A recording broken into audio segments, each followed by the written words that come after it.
Syrie dans l'attente des frappes, les derniers rebelles quittent la Ghouta.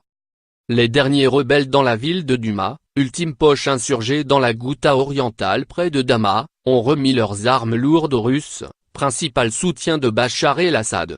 Derrière leur chef, Issam Bouwaïdani, la plupart des cadres de l'armée de l'islam, un groupe salafiste pro-soudien qui tenait Douma, sont arrivés en bus dans une zone rebelle du nord de la Syrie.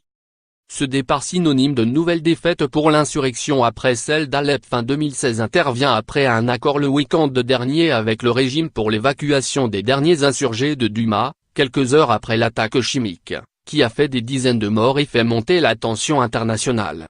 Jeudi matin, la police militaire russe s'est déployée dans Douma. Au total, 40 000 personnes, dont 8 000 rebelles, quittent la ville sur laquelle le drapeau syrien flotte de nouveau. Depuis 2013, Douma et la Ghouta orientale étaient contrôlées par différents groupes islamistes. L'offensive des forces loyalistes, marquée par de très violents bombardements, a débuté en février. Elle a causé la mort de plus de 1200 civils. Au lendemain de tours guerriers, et après avoir entretenu le flou sur des frappes aériennes, Donald Trump a déclaré jeudi qu'une décision serait prise bientôt. Jeudi soir, il devait consulter ses conseillers militaires et de sécurité. La France agira en Syrie quand elle aura vérifié toutes les informations, Paris prendra ses décisions en temps voulu, au moment le plus utile et efficace. Emmanuel Macron.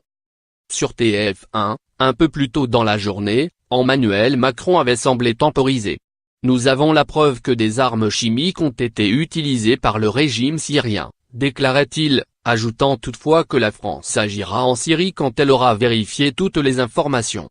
Paris prendra ses décisions en temps voulu, au moment le plus utile et efficace, a dit le chef de l'État, qui a rappelé qu'en aucun cas, la France ne laissera une escalade militaire, ND et LR, se faire au Moyen-Orient. Dans l'entourage de Bachar el-Assad, on s'attendait à des frappes, plutôt limitées, dans la nuit de jeudi à vendredi. Mais tout le dispositif de protection est prêt, beaucoup d'installations militaires ont été vidées, confie un Syrien, proche du Raïs, qui dit ne pas croire à un affrontement américano-russe.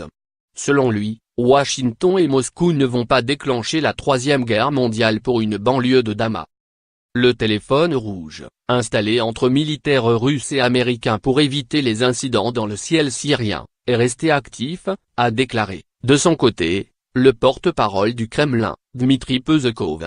Russes et Américains ont des contacts, confirme le proche de Assad. Selon lui, serait hors zone de frappe, la région de Latakia, fief des Assad, où se trouvent les bases militaires russes vers lesquelles des avions syriens ont été transférés, ainsi que Damas, à l'exception de l'aéroport militaire de Metzeh, déjà visé par l'aviation israélienne, et le centre d'études et de recherche scientifique à la création duquel la France a participé dans les années 1970, qui a été, lui aussi, ciblé à de nombreuses reprises par l'État hébreu.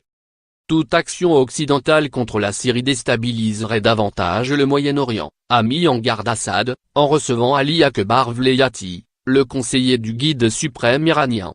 L'Iran se tiendra aux côtés de la Syrie, a juré Vlayati, après une visite à Douma. Dans le même temps, Vladimir Poutine s'est entretenu avec le président turc, Recep Tayyip Erdogan, et le premier ministre israélien, Benyamin Netanyahou. Face à l'attente qui durait, certains évoquaient même un délai de sortie de crise.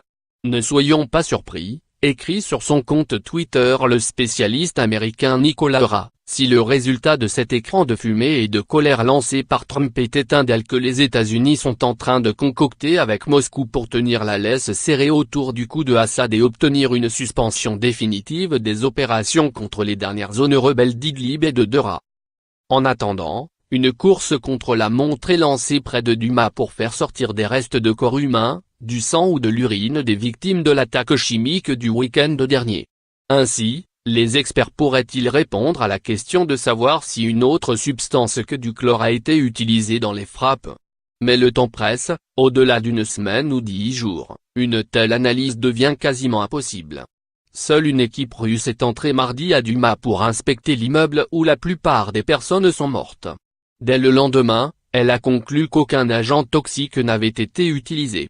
l'Organisation pour l'interdiction des armes chimiques, OAC, a annoncé qu'une de ses équipes d'inspecteurs commencera ses travaux sur place samedi.